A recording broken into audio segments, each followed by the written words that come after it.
اللہ تعالیٰ کی عطا کردہ نعمتوں میں سے سب سے قیمتی نعمت اولاد ہے۔ بے شک آسمانوں اور زمین کی سلطنت اللہ تعالیٰ ہی کے لیے ہے۔ وہ جو چاہتا ہے پیدا فرماتا ہے، جس کو چاہتا ہے بیٹیاں عطا فرماتا ہے اور جسے چاہتا ہے بیٹے دیتا ہے۔ بچوں کی پیدائش کے ذریعے اللہ تبارک و تعالیٰ نے انسان کی بقا کا سامان فراہم کیا ہے تاکہ نسل انسانی تا قیامت قائم رہے۔ پرانے انسان اس دنیائے فانی سے کوچ کر جاتے ہیں اور نئے انسان ان کی جگہ ذمہ داریوں کو سنبھالتے جاتے ہیں۔ یہ کہنا غلط نہ ہوگا کہ آج کے بچے کل کے معمار ہیں۔ بچے دین فطرت پر پیدا ہوتے ہیں، یعنی ہر بچہ پیدائشی طور پر مسلمان ہوتا ہے اور حق کو قبول کرنے کی صلاحیت بڑوں کے مقابلے میں زیادہ رکھتا ہے۔ بچے نرم مٹی کی طرح ہوتے ہیں۔ والدین کی اولین ذمہ داری ہے کہ وہ انہیں بچپن ہی سے اسلامی سانچے میں ڈھالنے کی کوشش کریں۔ اسی لیے اولاد کی اصلاح والدین کی ذمہ داریوں میں ایک بڑی ذمہ داری ہے۔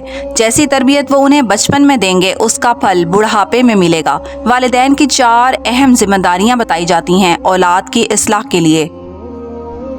سب سے پہلی ذمہ داری بچے کی پیدائش کے بعد دائیں کان میں اذان اور بائیں کان میں اقامت کہی جائے۔ عقیقہ دراصل بچے کی جان کا صدقہ ہوتا ہے۔ 7ویں دن بچے کا عقیقہ کریں۔ لڑکے کے لیے 2 بکرے یا جانور اور لڑکی کے لیے 1 بکرا یا جانور ذبح کریں۔ اگر کسی مجبوری یا استطاعت نہ ہونے کی وجہ سے عقیقہ نہ کیا جا سکے تو جب کبھی استطاعت ہو یہ لازمی کریں۔ اس کے بعد والدین کی یہ ذمہ داری ہے کہ بچے کا اچھا نام رکھیں، یعنی جس کے معنی اچھے ہوں۔ یہ پہلا تحفہ ہے جو والدین کی طرف سے بچے کو ملتا ہے۔ جیسے جیسے بچہ بڑا ہو اللہ کا نام بچے کو سکھائیں اور پھر کلمہ طیبہ سکھائیں۔ والدین کی یہ ذمہ داری ہے کہ کم عمری ہی میں اسلامی اور اخلاقی تعلیمات سے بچے کو روشناس کریں، کیونکہ اسلامی تعلیمات کا حقیقی مقصد انسان کو انسانیت سے ہمکنار کرنا ہے تاکہ وہ نہ صرف اپنی ذات کے لیے بلکہ تمام لوگوں کے لیے بھی خیر کا سبب بن جائے۔ ہمارے پیارے دین اسلام کی تعلیمات کا مرکزی محور ہی اخلاقی حسن ہے۔ تمام تربیت بے معنی ہے جب تک بچے کے اندر اخلاقی صفات موجود نہ ہوں۔ حدیث مبارکہ کا مفہوم ہے کہ ایمان مکمل نہیں ہوتا جب تک اخلاق اچھا نہ ہو۔ اولاد کی اصلاح میں یہ بات ضروری ہے کہ کم عمری ہی سے بچوں کو سچ بولنے اور جھوٹ سے پرہیز کرنے کی عادت ڈالیں، کیونکہ بچپن کی عادت بعد میں پختہ ہو جاتی ہے۔ والدین کی تربیت کا یہ بھی ایک پہلو ہے کہ کم سنی سے عفو درگزر کی عادت ڈلوائیں، یعنی دوسروں کی غلطیوں اور زیادتیوں کو محسوس کرنے کے باوجود فراخ دلی کا مظاہرہ کرتے ہوئے نظر انداز کر دینا اور معاف کر دینا سکھایا جائے۔ اللہ تعالیٰ کی نعمتوں کا شکر ادا کرنا اور اللہ کی عطا کردہ نعمتوں کا احساس دلانا والدین کی اہم ذمہ داری ہے۔ سنت نبوی صلی اللہ علیہ وسلم کے مطابق تمام روزمرہ کی دعائیں یاد کروانا بھی کم سنی میں زیادہ بہتر ہے، کیونکہ اس عمر میں حافظہ زیادہ تیز ہوتا ہے۔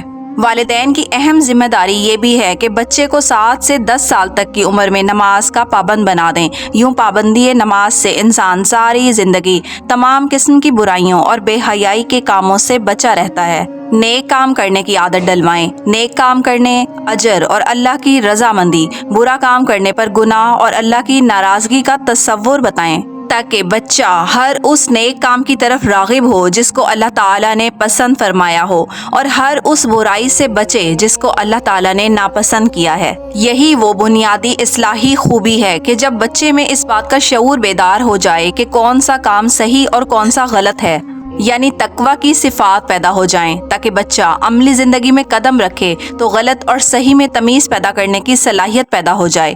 بچوں کو بہت ہی پیار اور شفقت بھرا خوشگوار ماحول فراہم کریں۔ یاد رکھیں، جو تربیت پیار اور محبت سے ہو سکتی ہے وہ سختی اور ڈانٹ سے نہیں ہو سکتی، لیکن والدین کا روب اور سختی بھی تربیت کا لازمی حصہ ہے۔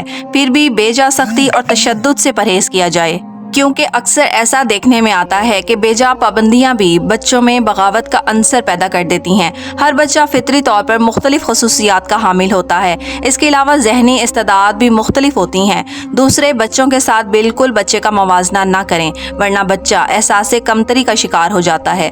اللہ تعالیٰ نے رحمان کے بندوں یعنی مومن کاملین کی صفات بیان کرتے ہوئے فرمایا کہ وہ لوگ یہ دعا فرماتے تھے کہ اے پروردگار تو ہمیں ہماری بیویوں اور اولاد سے آنکھوں کی ٹھنڈک عطا فرما، یعنی اللہ کے مقبول بندے صرف اپنے نفس کی اصلاح اور اعمال صالحہ کے لیے دعا نہیں کرتے تھے بلکہ اپنی اولاد، اپنی بیویوں کی اصلاح، اعمال اور اخلاق کی فکر بھی کرتے تھے اور ان کی اصلاح کے دعا گو رہتے تھے۔ یہی وجہ ہے کہ انبیاء کرام علیہ السلام نے جب اولاد کی دعا مانگی تو صالح اور نیک اولاد کی، جیسا کہ حضرت ابراہیم علیہ السلام نے پروردگار سے دعا مانگی کہ اے ہمارے رب ہمیں نیک اور صالح اولاد عطا فرما۔ اگر اپنی اولاد کی اصلاح کرنا چاہتے ہیں اور جو کوئی جن کی اولاد نافرمان ہو چکی ہے تو اسے چاہیے کہ اس دعا کو صبح شام پڑھے، کیونکہ یہ بھی بتایا گیا کہ اموال اور اولاد انسان کے لیے بہت بڑی آزمائشیں ہیں۔ بسم اللہ الرحمن الرحیم رب اوزعنی ان اشکر نعمتک التي انعمت علی وعلى والدی وأن أعمل صالحا ترضاه وأصلح لي في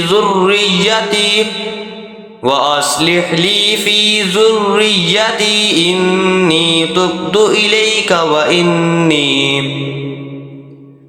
وإني من المسلمين۔